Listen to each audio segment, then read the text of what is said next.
Carissime amiche e carissimi amici, siamo di fronte alla tomba di Gesù. Chers amis, nous nous trouvons devant le tombeau de Jésus, là où son corps sans vie a été déposé le soir du Vendredi Saint. Nous sommes aujourd'hui à l'intérieur des murs de la vieille ville de Jérusalem et une grande basilique y a été érigée. Lorsque Jésus a été condamné à mort, nous étions à l'extérieur des murs et tout près se trouvait la colline du Golgotha, le calvaire, où les condamnés à mort étaient exécutés et où Jésus a été crucifié. En descendant du rocher du calvaire, il y avait une zone cultivée, un petit jardin dans lequel poussaient peut-être quelques oliviers, des citronniers, de la vigne et quelques amandiers. Juste à la limite du jardin se trouvait la carrière de pierre, aujourd'hui désaffectée et utilisée pour les enterrements.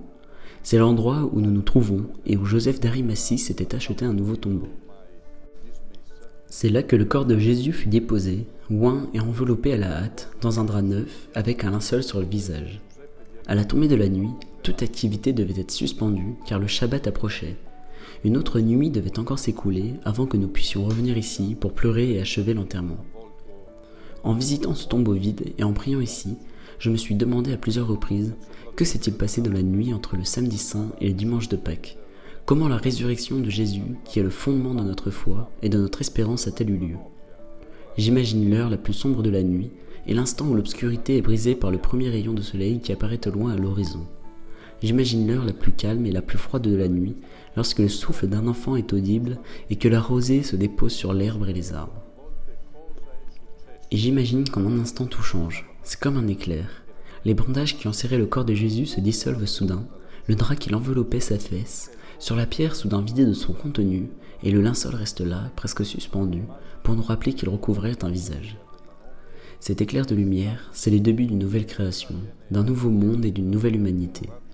Dans cet éclair de lumière, le corps de Jésus ressuscité porte un fragment et une semence de l'humanité, nouvelle pour toujours rendue. Debout ici, je ressens d'une manière mystérieuse que cette lumière m'enveloppe également et que maintenant ma vie et ma chair sont également renouvelées. Je perçois que ce tombeau est la porte de la vie, parce qu'ici, Jésus est entré dans l'abîme de la mort et l'a transformé en une vie en Dieu. Je sais que le monde dans lequel nous vivons semble submergé par le pouvoir du mal, de la violence, de la haine et de la mort. Je le vois dans les guerres et les injustices, dans les inégalités économiques et dans le cynisme de l'indifférence face aux catastrophes naturelles qui continuent à causer la mort et le désespoir. Je le vois dans les idéologies qui justifient la discrimination, l'usage brutal de la violence, l'effacement de la dignité humaine, l'extermination de peuples entiers. Je le vois dans la haine qui continue d'être semée dans les sillons de l'histoire et de notre humanité, même ici en Terre Sainte. Pourtant, dans cet éclair de lumière qui marque le passage de la nuit du monde à un monde nouveau, je vois que tout cela a été déjà surmonté. Je sens l'espoir renaître dans mon cœur, un espoir plus fort que toutes les preuves contraires, un espoir plus fort que l'expérience brute du mal. Joyeuse Pâques de Jérusalem, que le Seigneur ressuscité apporte l'espérance à chacun d'entre vous, qu'il éclaircisse même la nuit qui obscurcit votre cœur et qu'il vous permette de semer l'espérance.